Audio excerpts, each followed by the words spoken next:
Veronica Esstrom, and I'm Cecily.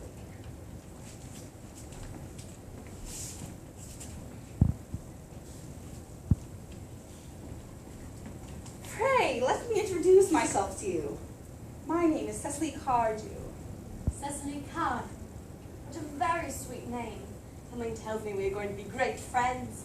I like you already more than I can say. My first impressions of people are never wrong. How nice of you to like me so much, after we have known each other such a comparatively short time. I may call you Pray, Cecily. sit down. I may call you Cecily, may I not? With pleasure. And you will always be Gwendolyn, won't you? If you wish. Then that is all quite settled, is it not? I hope so. Perhaps this might be a favorable opportunity for me mentioning who I am. My father is Lord Blackwell. You've never heard of Papa, I suppose? I don't think so. Outside the family circle, Papa, I am glad to say, is entirely unknown. I think that is quite as it should be. The home seems the proper sphere for a man, and certainly once a man begins to neglect his domestic duties, he becomes painfully effeminate, does he not? And I do not like that. It makes men so very attractive. Cecily, Mamma, whose views on education are short-sighted, has brought me up to be extremely strict. It is part of her system. So, do you mind my looking at you through my glasses? Oh, not at all, Gwendolyn. I'm very fond of being looked at. You are here on a short visit, I suppose. Oh, no. I live here. Really? Then your mother, no doubt, or some other female relative of advanced years resides here also? Oh, no. I have no mother, nor in fact any relations. Indeed. My dear guardian, with the assistance of Miss Prism, has the arduous task of looking after me. Your guardian? Yes, I am Mr. Worthing's ward. Oh, it is strange. He never mentioned to me that he had a ward. How secretive of him. He grows more interesting hourly. I am not sure, however, that the news inspires me with feelings of unmixed delight. I'm very fond of you, Cecily, and I have liked you ever since I met you, but I am bound to state that now I know you're Mr. Worthing's ward, I can't help expressing a wish that you were just a little older than you seem to be, and not quite so alluring in appearance. In fact, if I may speak candidly, Pray do. I believe whenever one has something unpleasant to say, one should always speak quite candidly. well, to do with perfect candor, I wish you were fully 42 and more than unusually plain for your age. Ernest is a strong and upright nature, but disloyalty would be as impossible to him as deception. But even men of the noblest possible moral character are extremely susceptible to the influences of physical charms of others. Modern, no less ancient history supplies us with many painful examples of what I refer to. If we're not so, indeed, history is quite unreadable. Oh, again, I beg your pardon, Gwendolyn. Did you say Ernest? Hmm? Oh, but it is not Mr. Ernest Worthing who is my guardian. It is his brother, his elder brother. Ernest never mentioned to me that he had a brother. I am sorry to say they have not been on good terms for a long time. Ah, that accounts for it.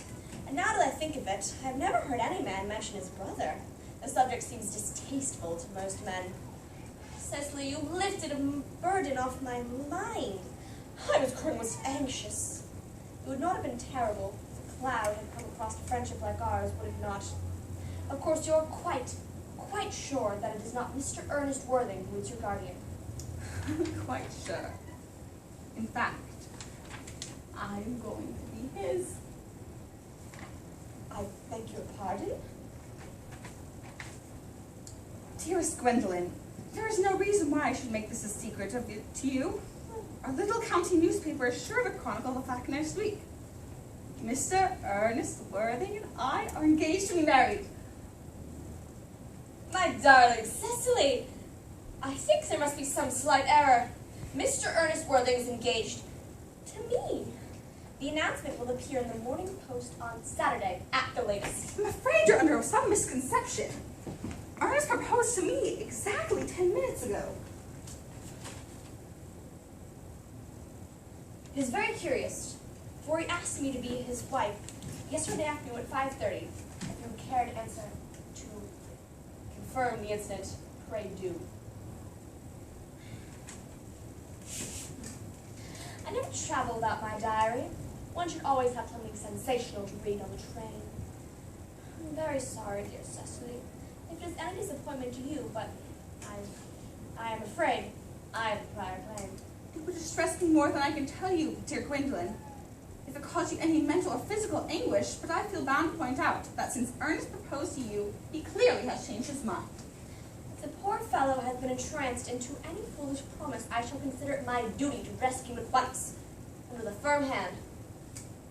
Whatever unfortunate entanglement my dear boy may have gotten into, I will never approach it with him after we are married. Do you allude to me, Miss Cardew, as an entanglement? You are presumptuous. On an occasion of this kind, it becomes more than a moral duty to speak one's mind. It becomes a pleasure. Do you suggest, Miss Fairfax, that I entrapped Ernest into an engagement? How dare you? This is no time for wearing the shallow mask of manners. I call a spade when I see it. I'm glad to say that I have never seen a spade. It is obvious that our social spheres have been widely different.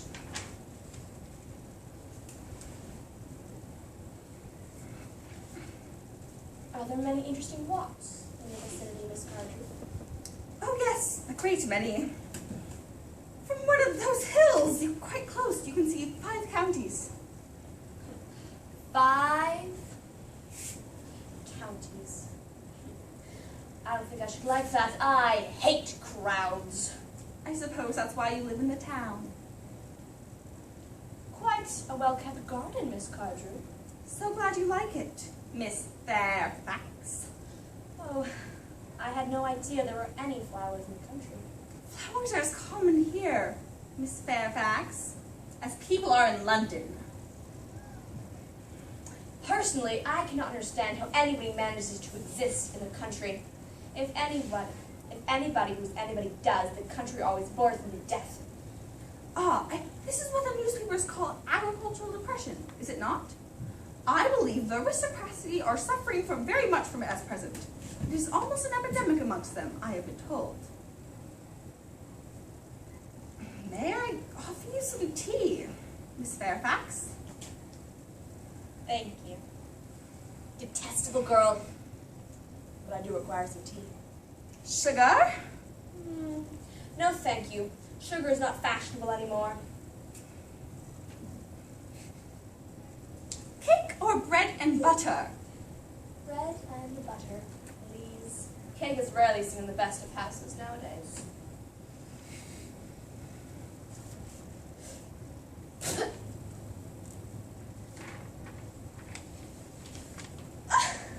You have filled my tea with lumps of sugar, and though I asked directly for bread and butter, you have given me cake. I am known for my gentleness of disposition and my extraordinary sweetness of nature, but I warn you, Miss Cardew, you may have gone too far. To save my poor, innocent, trusting boy from the medications of any other girl, there are no lengths at which I would not go. The moment I saw I disturbed you, I felt that you were false and deceitful. I am never deceived in such matters. My first impressions of people are inevitably right. It seems to me, Miss Fairfax, that I am trespassing on your valuable time. No doubt you have many other calls of similar character to make it make them. See. Hey, that